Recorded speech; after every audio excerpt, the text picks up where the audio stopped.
grande satisfação que apresentamos no 5º Congresso Internacional de Estudos do Envelhecimento Humano a conferência intitulada Derechos Humanos de las Personas Maiores, com a doutora Sandra Wenchuan Navarro, da CEPAL México. Este é um fragmento de um curso apresentado na Conferência Latino-Americana de Seguridade Social em agosto de 2020, com o tema Derechos Humanos de las Personas Maiores, Conhecimentos para el Análisis e para a Ação. Sandra é doutora em Estudos Latino-Americanos com ênfase em Antropologia pela Universidade de Artes e Ciências Sociais do Chile e possui pós-doutorado em Antropologia pela Universidade do Chile. Desde 2002, atua como especialista no tema do envelhecimento no Centro Demográfico da América Latina e Caribe, CELAD, na Divisão da População da Comissão Econômica das Nações Unidas para a América Latina e o Caribe, CEPAL. É responsável, entre outras atividades, pela coordenação técnica do acompanhamento regional do Plano de Ação Internacional de Madrid sobre o envelhecimento, por meio da Conferência Regional Intergovernamental sobre o Envelhecimento e os Direitos do Idoso na América Latina e no Caribe. Em nome da coordenação do 5º Congresso Internacional dos Estudos do Envelhecimento Humano, queremos agradecer imensamente a disponibilidade da doutora Sandra de ceder-nos o conteúdo para esse importante debate. Nosso muito obrigada. Ahora, quisiera compartir con ustedes las implicaciones del principio de igualdad y no discriminación, ¿ya? Para que vayamos avanzando. Bueno, ya hablábamos del contenido esencial, vamos a repetirlo. La discriminación es una situación en la que una persona o grupo de personas se encuentra de alguna forma en desventaja por uno o varios motivos protegidos. Recuerden, protegidos, ya lo vimos hace un rato, sexo, color, idioma, religión, edad, etc. Con respecto a este otro. Y este otro es el que a mí siempre me complica, que es el que les digo que es este arquetipo.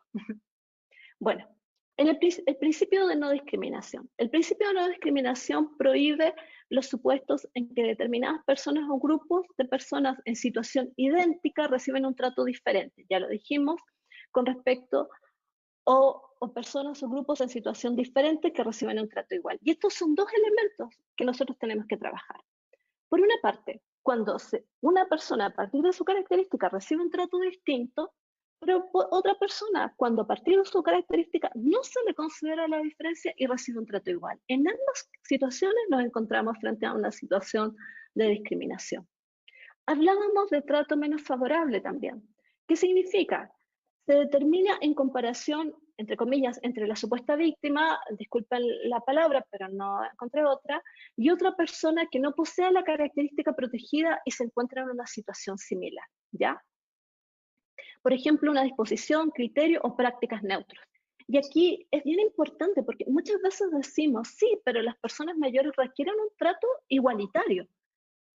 Correcto, en algunos momentos se requiere ese trato igualitario, pero yo les diría que en buena parte de lo que nosotros tenemos que trabajar en términos de política pública es también un trato diferente. Un trato diferente para lograr precisamente la igualdad. Y en este trato diferente es cuando realmente consideramos al sujeto. Lo que les hablaba del ejemplo que me ocurrió a mí con la plataforma. O sea, yo debía haber contemplado precisamente el lenguaje de señas. Y esperamos contemplarlo para una futura oportunidad. O cuando yo estoy en un consultorio y veo que una persona no sabe leer ni escribir, ¿cómo yo voy a poner todos mis carteles del COVID en todos mis carteles, por muy bonitos que sean, para que solamente sean comprensibles para quienes saben leer y escribir? O cuando yo estoy en un juzgado y le doy un trato igual a una persona mayor en una causa, pues cuando sabemos que las personas mayores tienen menos tiempo para esperar, y lo vamos a explicar más adelante, que una persona con una edad más joven. ¿Y por qué digo esto? Porque esto es fundamental. O sea, nosotros sabemos que en la edad de la vejez también tenemos esta finitud que está cerca, y no podemos hacer que una causa que dure 10 o 20 años sea superior el trámite de la causa a lo que sea la esperanza de vida de la persona. O sea, esos son elementos que nosotros debemos considerar. Y creo que en este sentido tenemos muy claro lo que es tratar igual, ¿ya? Que no se haga la diferencia porque todos somos seres humanos, pero tenemos que poner acento también en tratar de manera diferente. Y por eso yo pongo esta figura acá, o sea, sí, o sea, es igual, somos iguales porque somos seres humanos, pero también pongamos acento en estos tratos diferentes que vamos a tener para los distintos sujetos de acuerdo a sus características particulares, ¿ya? Esto es un ejemplo, lo voy a dejar ahí solamente para que ustedes lo vean. Y quisiera abordar ahora otro elemento que está también en la convención, que tiene que ver con la discriminación múltiple. Ahora, ¿por qué es importante la discriminación múltiple? Porque no somos sujetos compartimentados, porque nuestra identidad no solamente pasa por ser persona mayor o por ser mujer o por ser joven, sino también nuestra identidad pasa por, por otra serie de características humanas que nosotros que lamentablemente en determinadas situaciones se convierten se transforman en una desigualdad, ¿ya? Y hablemos, por ejemplo, de las mujeres mayores, indígenas, eh, mujeres mayores, indígenas que viven en una zona rural X. Uno podría decir, bueno, su falta de acceso a la seguridad social tiene que ver tal vez por el hecho de que vivieron en el espacio rural y se dedicaron todo el tiempo a las tareas al trabajo doméstico ampliado. Correcto, puede ser por eso, pero cuando nosotros hacemos una síntesis de los elementos, nos vamos a dar cuenta que esta situación de desigualdad no solamente tiene que ver con que haya vivido en el espacio rural, sino también tiene que ver con que es una persona mayor indígena. Una persona mayor indígena que vivió una discriminación estructural durante toda su vida, que es una mujer que también vivió una discriminación estructural y que en la edad mayor todos estos elementos se conjugan y se traducen en una mayor desigualdad o en una mayor conculcación de sus derechos. Y es por eso que en la Convención Interamericana se colocó la discriminación por edad de la vejez, pero también se incluyó la discriminación múltiple. Y yo creo que ahí fueron algunos países que actuaron de manera clave en incorporar la discriminación múltiple, precisamente para considerar de que también para poner de relieve que no todas las personas mayores son discriminadas. No todas las personas mayores son o se sienten discriminadas a partir de su edad, sino que tal vez hay grupos de personas mayores que están más expuestas, son más vulnerables con respecto a la discriminación que otros. Y yo creo que aquí es importante el reconocimiento que hace la Convención Interamericana con respecto a la discriminación múltiple. Ahora, si nosotros miramos esto desde las políticas públicas, tenemos que tener claro que, por una parte, el principio de igualdad y no discriminación debe ser aplicado en las políticas públicas. Y tenemos que tener claro que la igualdad formal no es igual a la igualdad sustantiva. ¿Y a qué nos referimos con la igualdad formal?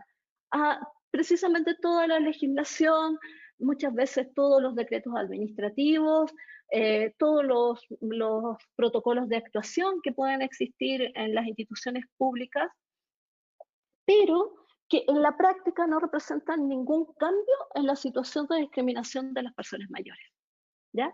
Y en ese sentido es importante precisamente que la igualdad formal sea equivalente a lo que es la igualdad sustantiva. ¿En qué sentido? Que lo que importa es la igualdad real, ¿ya? Porque podemos, sobre todo en nuestra región donde yo diría que hay tanta inseguridad jurídica, muchas veces tenemos leyes que hablan de no discriminación o más bien no hablan, sino que establecen la no discriminación por edad en el trabajo, pero sabemos que en la práctica no hay formas de regular, no hay medidas de protección para las personas mayores y en la práctica las personas mayores siguen siendo discriminadas de igual manera. Por lo tanto, lo que tenemos que hacer aquí es un énfasis en nuestros trabajos de lograr esta igualdad sustantiva, ¿ya? Ahora, ¿qué quiere decir nuevamente esto? que la igualdad respecto a los derechos fundamentales es un resultado, como dice acá, de un proceso gradual de eliminación de discriminaciones.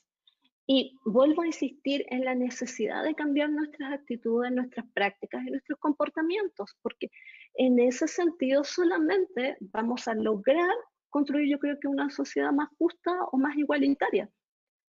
Que las leyes son extremadamente importantes, las leyes tenemos que tenerlas, las leyes tenemos que hacerlas vigentes, tenemos que implementarlas, pero esto no va a cambiar si nuestra sociedad precisamente no reflexiona con respecto al fundamento de cómo están constituidas las relaciones de poder y cómo debemos cambiar esas relaciones de poder. Y yo creo que eso es un asunto fundamental para las personas mayores. Por lo que les hablaba hace un rato atrás, no todas las personas mayores son discriminadas o se sienten discriminadas.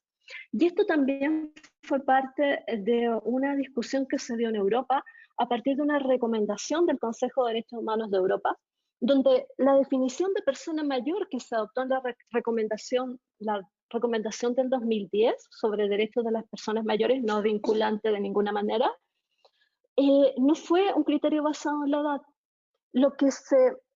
La definición de persona mayor fue precisamente basada en la situación de desventaja o la situación de discriminación con respecto a la sociedad a partir de mi edad, de una edad cronológica. Y que es distinta a la definición que tiene la Convención Interamericana, que adopta una edad cronológica porque eso es lo que acordaron los estados.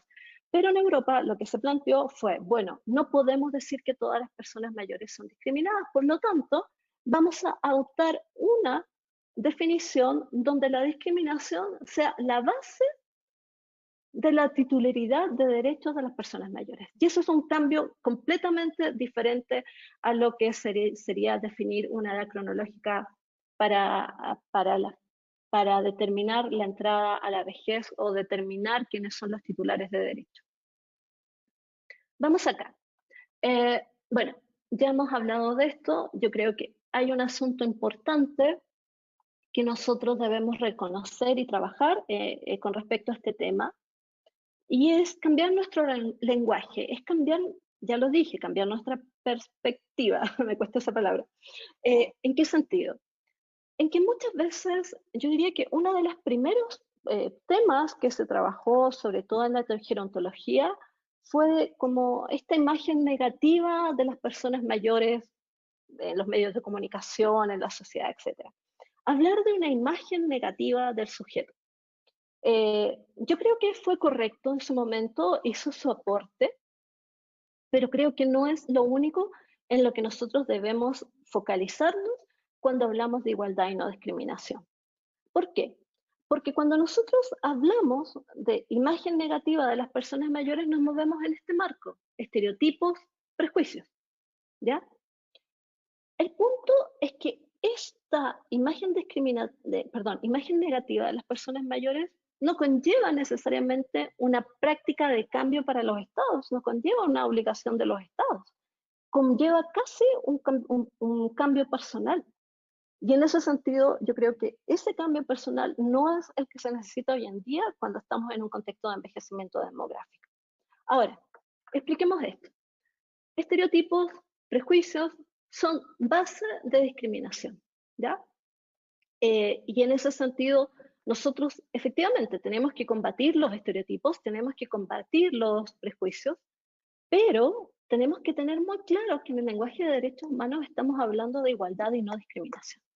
Eso es lo que a nosotros nos da las herramientas realmente para que estos obligados, que es el Estado, cumpla precisamente con sus deberes para proteger los derechos de las personas mayores.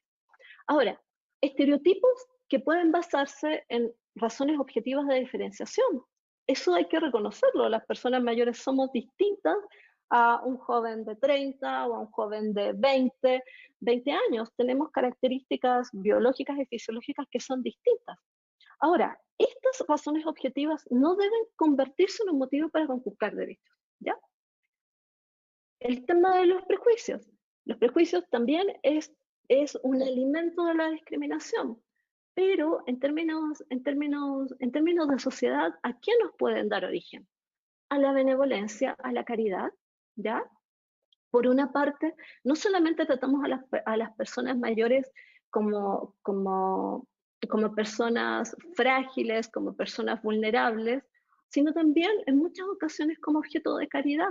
Y yo recuerdo aquí muchas prácticas que nosotros teníamos al inicio, hace más de 20 años, cuando se iniciaron todo lo que eran los programas dirigidos a las personas mayores a nivel gubernamental, que en muchas ocasiones estaba situado en las oficinas de las primeras damas y tuvo un rol importantísimo, eso no hay que negarlo, pero hoy en día no podemos pensar que un,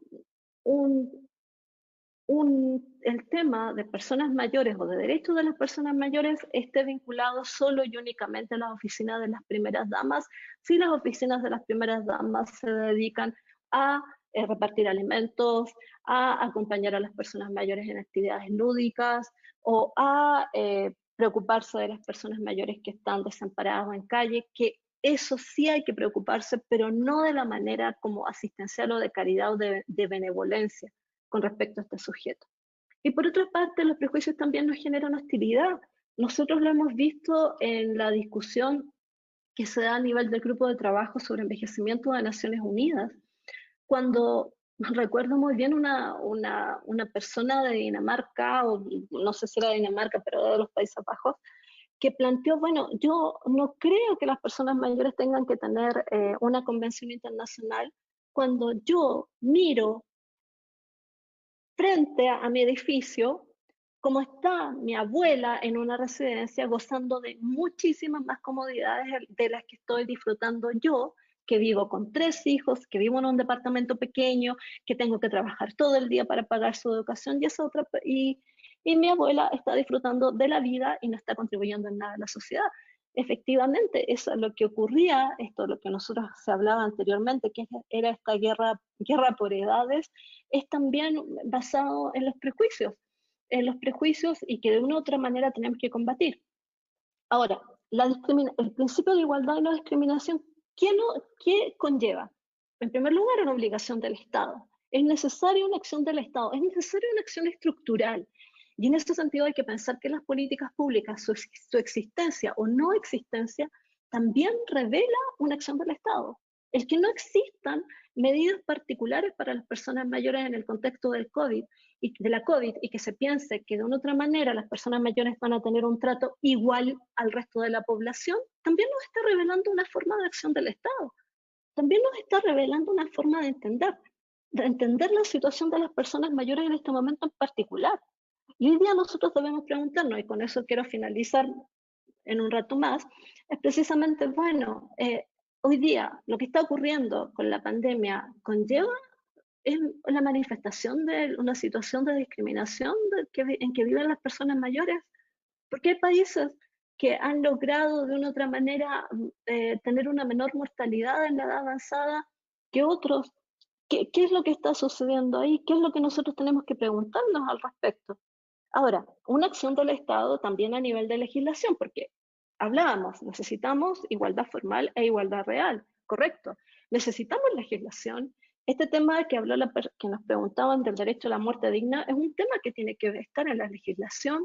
En la Constitución de la Ciudad de México está, por ejemplo, pero ahora hay que darle contenido a lo que se refiere a muerte digna. Y tenemos que tener también cuidado. Muerte digna no siempre significa no siempre significa eutanasia, no siempre significa suicidio asistido. Naciones Unidas ha sido extremadamente claro con ese tema. Ahora, también tenemos que tener políticas públicas que a la vez no se fomenten en los prejuicios y estereotipos que tenemos con respecto a las personas mayores. Lo peor que podemos tener hoy en día en nuestros países es implementar políticas públicas basadas en el sentido común de quienes están haciendo las políticas, basado en lo que yo entiendo que es la vejez, basado en lo que yo entiendo que le ocurrió a mi abuela o que le ocurrió a mi madre. No, para eso tenemos el estándar y esa es la valoración que tenemos que darle a la Convención Interamericana.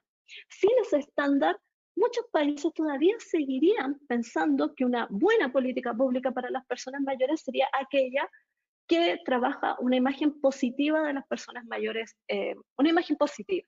Y esa imagen positiva mostrándonos a estas personas mayores que están en la playa, que tienen unos cuerpos espectaculares, que pueden correr, que pueden nadar, y se antepone esta imagen de fragilidad de las personas mayores y se le antepone otro estereotipo, otro arquetipo, que es el arquetipo de la persona activa, que es de la persona que está sana, de la persona que no necesita ayuda, de la persona que es autónoma. Entonces, ¿qué tenemos que hacer? ¿Para qué nos sirve la estandarización de los derechos humanos? ¿Para qué nos sirve la convención? ¿Para qué nos sirven los pactos? Precisamente para evitar esa caja negra en el diseño de políticas públicas que sea basada en estereotipos y en prejuicios. Ahora, en gran medida la discriminación contra las personas mayores procede de la discriminación por razones de edad. Eso lo tenemos que tener claro, ¿ya? La discriminación por razones de edad, discriminación contra las personas mayores, y es por eso que en la convención se dice discriminación por edad de la vejez, ¿ya? Y que tiene efecto en distintos ámbitos, en el acceso al empleo, la ocupación, en las condiciones de trabajo, en la educación, en la salud, etc. ¿Hay justificaciones razonables de diferenciación? Sí las hay, ¿ya? En términos de acceso a espacios públicos, a transportes y nuevas tecnologías. ¿Qué tenemos que hacer? Y es por eso importante pensar que el asunto de los derechos humanos, de la existencia de los pactos, de las convenciones, en fin, nos interpela a nosotros también. Porque ¿qué es lo que queremos lograr? Es modificar, modificar el funcionamiento de la sociedad, es lograr que todos seamos reconocidos, es lograr que todos seamos valorados, es lograr que esta sociedad no me infantilice cuando soy persona mayor, no me fragiliza como persona mayor. O sea, y en ese sentido es precisamente el aporte que hace la Convención Interamericana y también que hacen los pactos de derechos humanos. Y yo creo que es ahí donde nosotros debemos reflexionar. Precisamente, ya vimos, tenemos estereotipos, tenemos prejuicios, trabajémoslos, pero no pensemos que eso es lo único que tenemos que trabajar, ¿ya? Y pensemos desde el punto de derechos humanos que tenemos una discriminación de las personas mayores, pero es una discriminación basada en razones de edad. ¿Podríamos decir lo mismo para los jóvenes? Seguramente. ¿Podríamos decir lo mismo para los niños? Seguramente. El tema es hoy en día que cada vez más personas nos encontramos expuestas a la discriminación por razones de edad en la medida que vivimos más. ¿Ya? Vivimos más, pero no vivimos mejor. No vivimos mejor, por lo tanto, no vivimos mejor, somos completamente heterogéneas, ninguna persona envejece de la misma manera que otro, ¿ya? Y en ese sentido debemos considerar estas diferencias, ¿ya? Dijimos que la Convención Interamericana tiene una definición de discriminación por razones de edad en el artículo 2 y también tiene una definición de discriminación múltiple. Ya dijimos lo que era la discriminación múltiple, ¿recuerdan? Que era como esta suerte de intersección de características que me hacen diferente, pero que también se traducen en desigualdad. La discriminación por edad de la vejez. ¿Qué es lo que dice la Convención? Es cualquier distinción, exclusión o restricción basada en la edad, ¿ya? Que tenga como objeto anular o restringir el reconocimiento. Recuerden, los otros instrumentos que hemos revisado, estamos hablando prácticamente de lo mismo. Reconocimiento, goce o ejercicio en igualdad de condiciones de los derechos humanos y libertades fundamentales en tales esferas.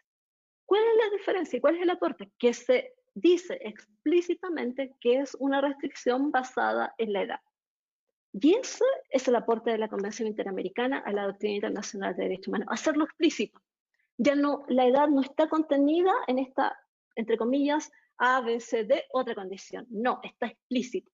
Y al hacerlo explícito, también nos da más herramientas para trabajar. ¿Qué nos dice la Convención Interamericana sobre discriminación múltiple? Cualquier distinción, exclusión o restricción. Otra pregunta, Ingrid, ¿me puedes repetir, por favor, algo del tema de los neutros, de la neutralidad? Claro, permíteme.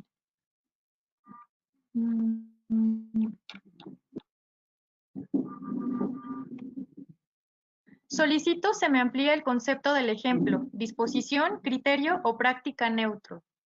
Práctica neutra. A ver, de nuevo, por favor, lo siento. Sí. Ampliar el concepto. Sí. Solicito se me amplíe el concepto del ejemplo, Supongo que son varios conceptos, el de disposición, criterio o práctica neutra.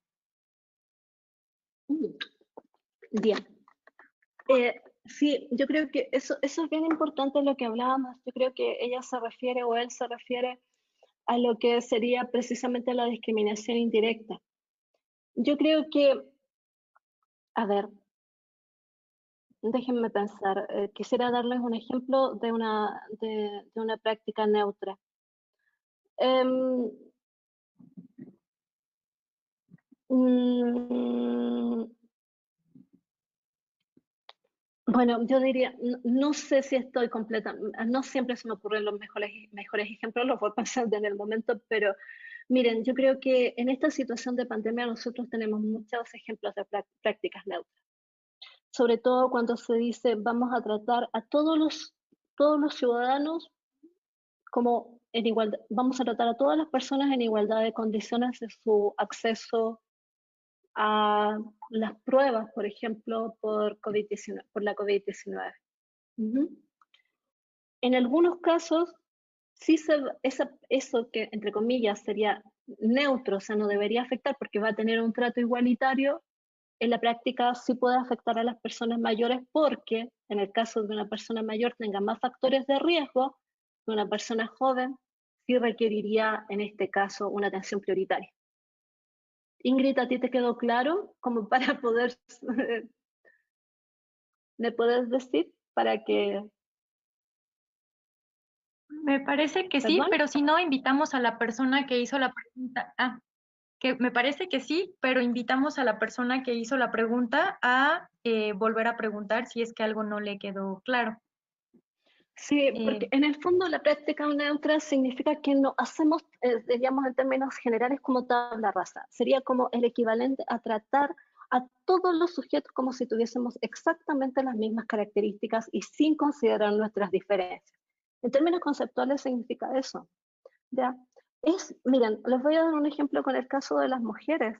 En el caso de las mujeres, por ejemplo, uno podría considerar el hecho de que las mujeres en este momento sabemos que las mujeres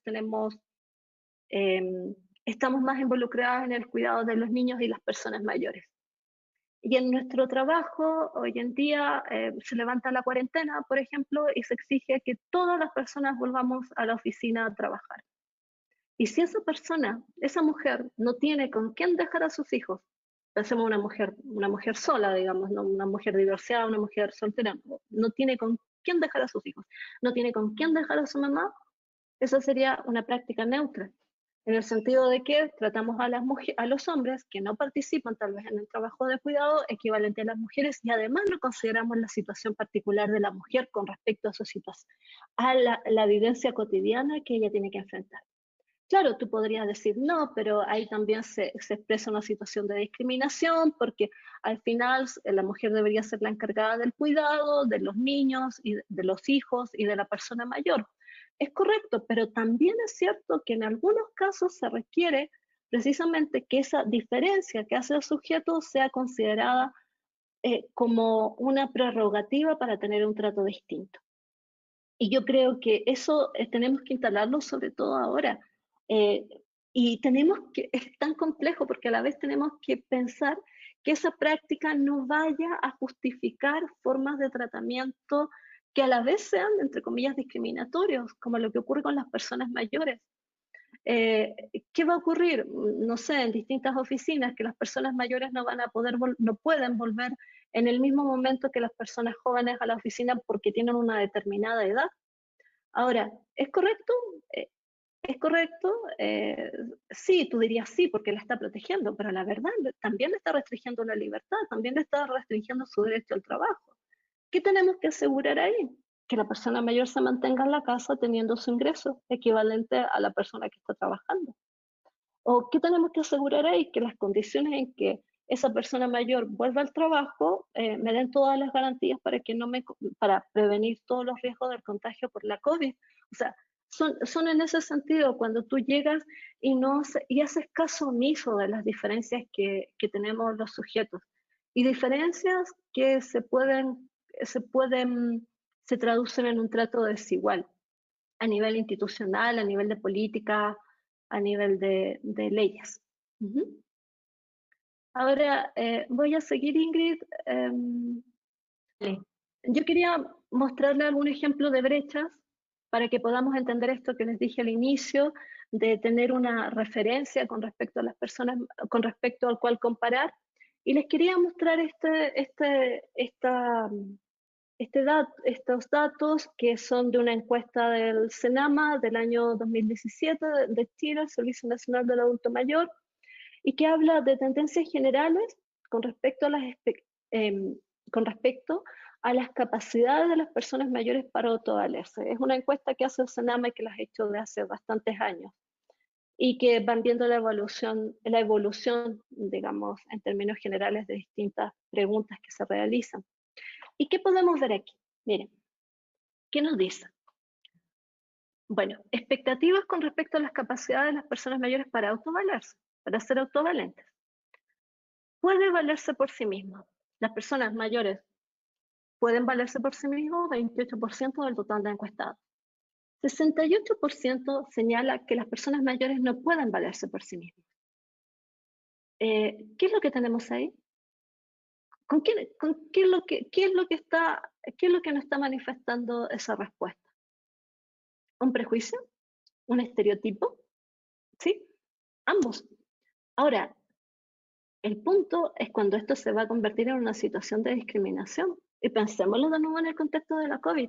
Si nosotros creemos que las personas mayores no pueden valerse por sí mismas, pensémoslo en el contexto de la pandemia. Pensemos en el contexto de las situaciones de confinamiento. ¿Qué ocurre ahí? ¿Ya? Por una parte decimos no pueden valerse por sí mismas. Ya, vamos a protegerlas.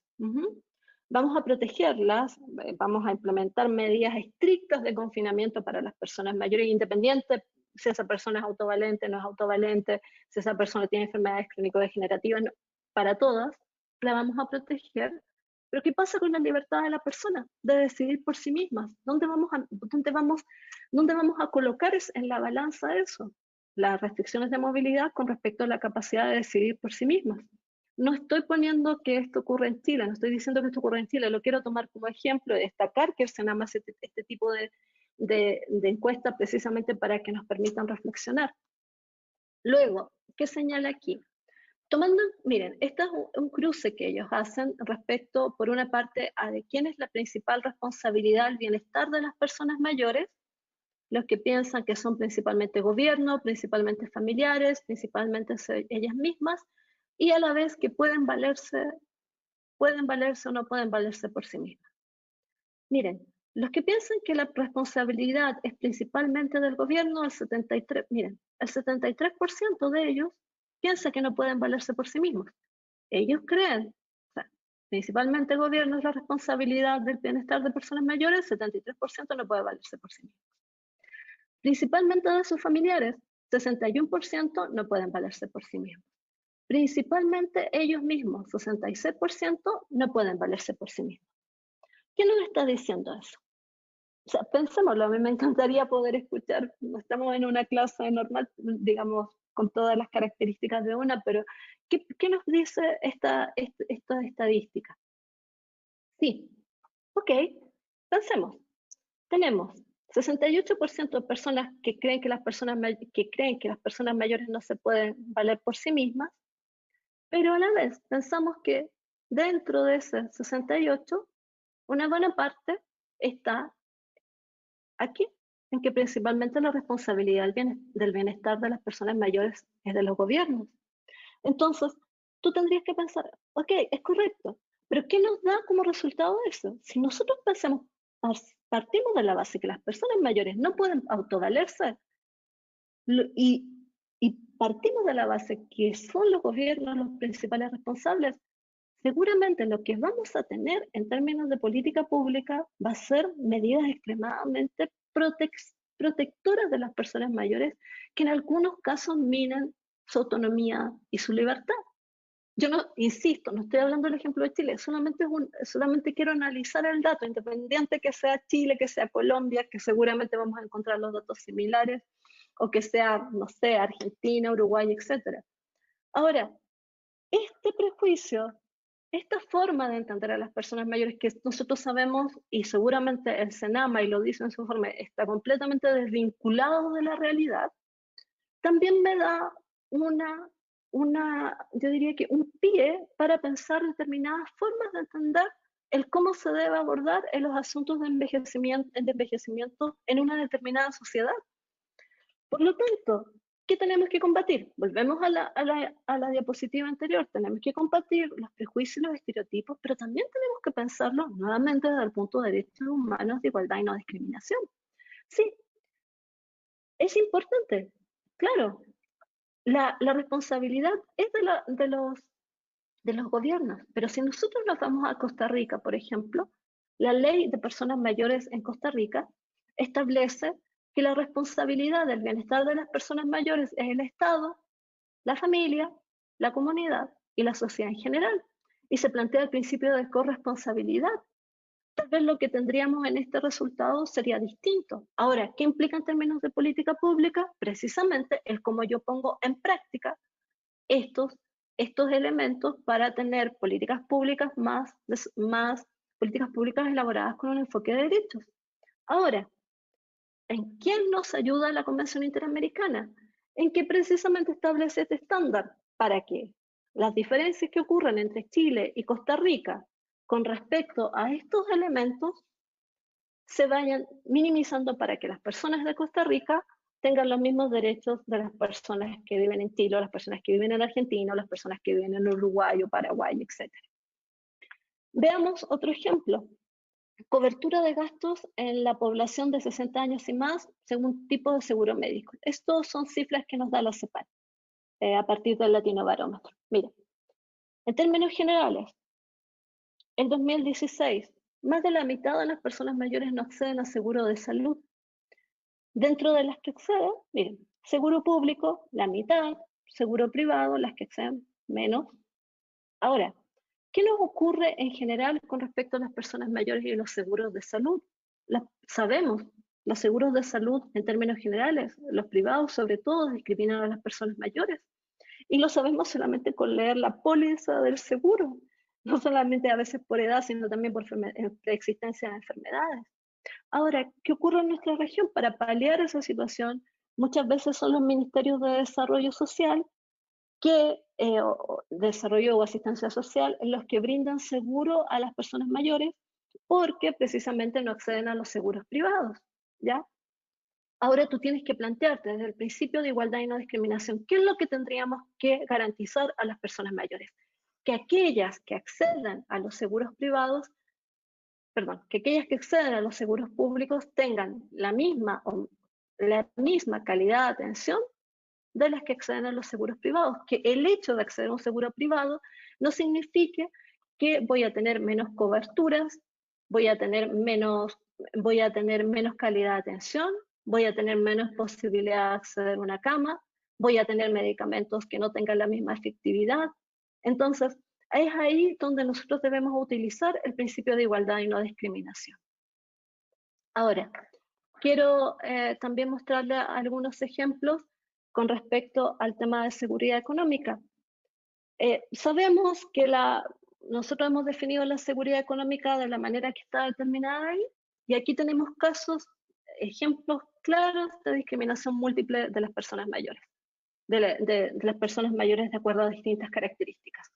¿Cuáles son algunas de esas características? No solamente la edad, sino también el sexo, el origen urbano rural, el nivel de instrucción o el nivel socioeconómico. Miremos algunas estadísticas. Miren, personas de América Latina, personas de 65 años y más, según percepción de pensiones, quintiles de ingreso, área de residencia. ¿Qué es lo que vemos ahí? Estas son la cobertura de pensiones, ¿ya? En primer lugar, ¿qué vemos? No estamos hablando de pensiones contributivas y no contributivas, estamos hablando de pensiones en general. Que el quintil más rico tiene más acceso a pensiones que el quintil más pobre. Primer quintil, segundo quintil. Que en las zonas urbanas, las personas mayores, las personas de 65 años y más, tienen más acceso a la seguridad social o una pensión que en las zonas rurales. Sigamos viendo. Miremos las brechas por sexo. Miren, proporción de personas que reciben pensiones no contributivas y contributivas a partir de la edad legal de retiro, según sexo, y brechas en los montos de las prestaciones entre hombres y mujeres. ¿Qué vemos aquí? Miren, ¿ya? ¿Son pensiones contributivas y no contributivas? ¿Tenemos un promedio? No. Tomemos otro país para que no solamente sea Chile. Pensemos, por ejemplo, no, Uruguay no nos sirve porque tienen coberturas similares. Pensemos, por ejemplo, alguien que tenga una... Miren, pensemos en Bolivia. No, tampoco porque tiene... Argentina también tiene buenas coberturas. Miren, hombres y mujeres. En el caso de Costa Rica, miren, mujeres, el 60%, ¿ya? De mujeres en edad legal de retiro reciben pensiones, ya sea contributiva o no contributiva. En el caso de los hombres, el 13% más, alrededor del 13%, sí, 13% más de hombres que de mujeres reciben pensiones a partir de la edad de retiro. Pero miremos también la brecha en términos del monto de la pensión. La brecha es de 26.8, ¿ya? ¿Qué significa? No lo digo solamente para Costa Rica, insisto, es un ejemplo, pero significa que las mujeres tienen menos posibilidades de acceder a una pensión. Cuando acceden a una pensión, en general lo hacen una pensión no contributiva. Las pensiones no contributivas son en general de montos más bajos que las pensiones contributivas y por lo tanto se produce una situación de discriminación. ¿Y por qué se produce? Y bueno, y aquí vemos lo que nos comentaba alguien. Una de las preguntas, se produce una discriminación de las mujeres mayores con respecto a los hombres mayores. Acá vemos que se produce una discriminación de acuerdo al nivel socioeconómico del sujeto. Ahora, ese nivel socioeconómico, ¿qué nos revela anteriormente? Tal vez el tema del nivel educacional, el de trayectorias vitales, el monto de riqueza de los padres, y no lo digo solamente en términos de capital de ingresos, sino también de capital cultural. O sea, nos resume una serie de otros indicadores. Sigamos viendo. Disparidades en los montos de las pensiones medias mensuales, personas de 65 años y más, según sexo, área de residencia, nivel educacional y decir de ingreso, así como que lo lleva todo. Entonces, en este sentido, ¿cuáles son las disparidades? Miren, en términos urbanos y rurales, las disparidades, en términos de monto de las pensiones, sería del 47%. De acuerdo al nivel de educación, disparidades 24%, de acuerdo al decil de ingreso 10% y de acuerdo a hombre y mujer 90%. ¿Qué queremos decir ahí? De una otra manera, que esta discriminación múltiple, que alguien me decía, bueno, puede ser individualizado. Cuando estamos presentando este tipo de indicadores, estamos de una otra manera tratando de individualizar que la edad, el sexo, el origen urbano y rural, el nivel socioeconómico o el nivel de educación, de una u otra manera, empieza a formar parte como de esta rosa de los vientos, en que en rigor se traduce en una discriminación múltiple. Y ya no solamente me afecta el ser mayor, sino también se me suma a ser mujer, por ejemplo, a vivir en la zona rural, a no haber logrado determinado nivel educacional y tener un determinado nivel socioeconómico. Por lo tanto, ¿qué es lo que yo tendría que trabajar para hablar de seguridad económica de las personas mayores? ¿A dónde debo intervenir? ¿Dónde tengo que intervenir? Tenemos que pensar, bueno, ¿tenemos que tener una medida neutra con respecto al tema de las pensiones? Es una pregunta, yo se las planteo a ustedes, son ustedes, ojalá me las pudieran responder. Tenemos que pensar, ¿cómo vamos a reducir la brecha? No solamente en términos de cobertura, sino también en términos del monto de las pensiones, a partir de la discriminación que se da en mujeres durante todo su curso laboral, durante toda su trayectoria laboral, donde hay vacíos por cuidado de los hijos, por cuidado del esposo, por cuidado de los padres, y donde de una u otra manera eso se me traduce al final en que yo voy a ganar menos pensión, voy a tener menos posibilidad de acceder a una pensión y voy a ganar tal vez un menor monto de la pensión. ¿Por qué no tomé el ejemplo de Argentina? ¿Por qué no tomé el ejemplo, yo diría, de Uruguay? Yo creo que sobre todo en Argentina, y ahí mis compañeras, mis queridas compañeras de Argentina y amigas podrían explayarse mejor. Argentina ha implementado una serie de medidas de carácter positivo que permitan ir eliminando brechas con respecto al acceso a la seguridad social entre hombres y mujeres. El bono por hijo, por ejemplo, otras medidas que tienen que ver con las moratorias de las pensiones. Entonces, existen dispositivos específicos que sí me permiten cambiar esta situación. Y no solamente significa el acceso a pensiones no contributivas, sino también a tratar de corregir de una otra manera, de corregir todas las deficiencias o toda la desigualdad que ha tenido la mujer durante su trayectoria vital para poder acceder finalmente a una pensión que sea el equivalente a la de un hombre que tuvo una trayectoria tal vez homogénea, que tiene determinado nivel educacional, en fin. Ahora, la misma CEPAL ha planteado que hoy en día lo que se requiere, sobre todo en contextos de pandemia, es un ingreso básico universal, un ingreso básico temporal. ¿Por qué? Porque sería un piso mínimo. La misma OIT dice, establezcamos un piso mínimo de protección social para poder llegar a ir ampliando de una otra manera los niveles de seguridad económica, tanto de las personas mayores como en términos generales. Esa es una excelente medida. Tenemos que partir de un mínimo. Tenemos que partir de un mínimo vital, porque lo que hacemos aquí, lo que estamos mostrando en este gráfico, es precisamente que toda mi trayectoria vital, lamentablemente, muchas decisiones que no tuvieron necesariamente que ver conmigo, sino con las circunstancias en las que yo viví, se traducen en que al final de mi vida laboral yo pueda tener menores posibilidades de acceder a una pensión digna, menor posibilidad de acceder a una pensión que me permita realmente comprar mis medicamentos, menores posibilidades para tener un seguro médico asociado a una pensión, etc. Y que al final, ¿con qué tienen que ver? No solamente con la calidad de vida de las personas mayores, sino con la dignidad del sujeto en la edad avanzada. O se han gestionado adecuadamente. Si se ofrece formación a la plantilla, se garantiza que todos los grupos de edad estén incluidos, se garantiza que los intereses iniciales de las personas mayores estén incluidas. Ahora, esto es sumamente interesante, porque el ajuste razonable significa que yo tengo que hacer las modificaciones y las adaptaciones para que la persona mayor acceda, en este caso, a las capacitaciones en el trabajo, para que acceda también a los beneficios, ¿ya?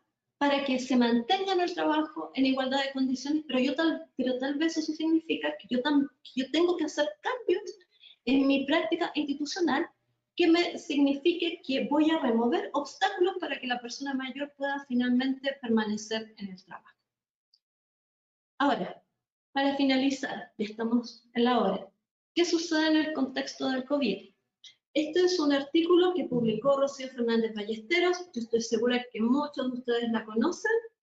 Ella es española y publicó recientemente esta nota en el periódico en que se pregunta si ha habido discriminación en función de la edad en el abordaje de la pandemia por la COVID-19 en España.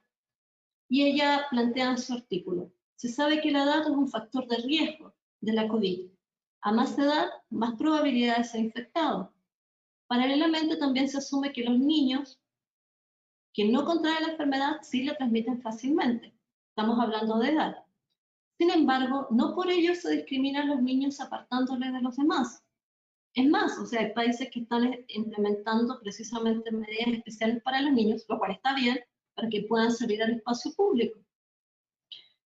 Y en caso de que ocurriera, no cabe duda de que el país entero se levantaría en defensa de ese grupo social a partir de que existiría una discriminación contra los niños. ¿Se puede decir lo mismo de las personas de edad avanzada que han sido confinadas en sus propias residencias? Yo les dejo esa pregunta a ustedes. Y creo que no es una pregunta menor. Hoy en día, efectivamente, La pandemia afecta a todos los grupos de edad y eso lo vamos a ver en las sesiones que siguen. ¿Cuándo tenemos el riesgo? Cuando la edad se transforma en una causa o en una condición que te permite o que facilita, en este caso, a las instituciones implementar algunas medidas que pueden ser negativas para el ejercicio de los derechos de las personas mayores. Negativas por una parte o de otra manera cuando el Estado no se ha hecho cargo de absolutamente todas las necesidades que se requieren previo, como decía Alejandro, a la pandemia, para todas las necesidades, todos los elementos que se requieren para cubrir las necesidades de las personas mayores en situaciones de emergencia. Y eso es lo que nosotros vemos hoy día. Hoy día hemos visto muertes en las residencias, no solamente pensemos en Europa, para no pensar en la región, pero hemos visto muertes en las residencias en Europa. Nosotros nos tenemos que preguntar, ¿por qué ocurrió eso? ¿Ocurrió simplemente porque estaban más expuestos al riesgo, porque tenían enfermedades crónico-degenerativas o algún factor de riesgo? ¿O ocurrió porque la sociedad no estaba preparada para proteger la vida de las personas mayores que están en las residencias? Y si no está preparada la sociedad, ¿qué es lo que tenemos que hacer? ¿Qué es lo que tenemos que cambiar? Yo creo que eso es como el meollo, eso es la matriz con la que nosotros tenemos que trabajar. No hay un momento en los últimos años, si me equivoco me corrigen, donde se ha puesto más en evidencia la necesidad de lograr la igualdad en nuestra sociedad, donde el acceso a la salud no tenga que ver solamente porque tengo un ingreso determinado o un seguro privado, donde el acceso inclusive a los medicamentos no está restringido. No hay un momento en la historia reciente donde no nos veamos más, yo diría, como interpelados con respecto a nuestra naturaleza humana, lo que hemos construido. Hay un llamado que hizo Jürgen Habermas con respecto a que no perdamos la vida de las personas mayores en este momento, sino que la valoremos. Y yo creo que eso es lo más importante hoy en día, el cómo realmente utilizamos estas herramientas, las que le dio Alejandro, las que les van a dar el resto de los colegas que van a seguir en adelante, para proteger la vida y para proteger la dignidad. No hay forma más, yo creo que más exitosa de superar esta pandemia si nosotros logramos que más personas mayores sobrevivan a ella. Y no habría mayor riesgo en este momento, no habría mayor, diría, fracaso, que si vemos que las personas mayores son discriminadas, su vida no es respetada, o su vida no es valorada, igual que la de un joven, o lo igual que la de un niño. Y yo creo que ahí es donde tenemos que reflexionar, y esa era la idea de hacer el curso inicialmente, reflexionar para que veamos que tenemos mucho por hacer, que tenemos mucho por construir, que podemos darle estos contenidos de distinta manera, pero lo más importante es que hoy día reflexionemos qué es lo que estamos haciendo, cómo nuestra protección no se convierte en una invalidación, cómo respetamos la autonomía, la capacidad de decisión y cómo damos precisamente dignidad a las personas mayores y respetamos su integridad. Y eso sería porque ya estamos en la hora. Muchas gracias. Ingrid. Sí, muchísimas gracias ay, estoy como muy mal. Muchísimas gracias a Sandra por su tiempo y por toda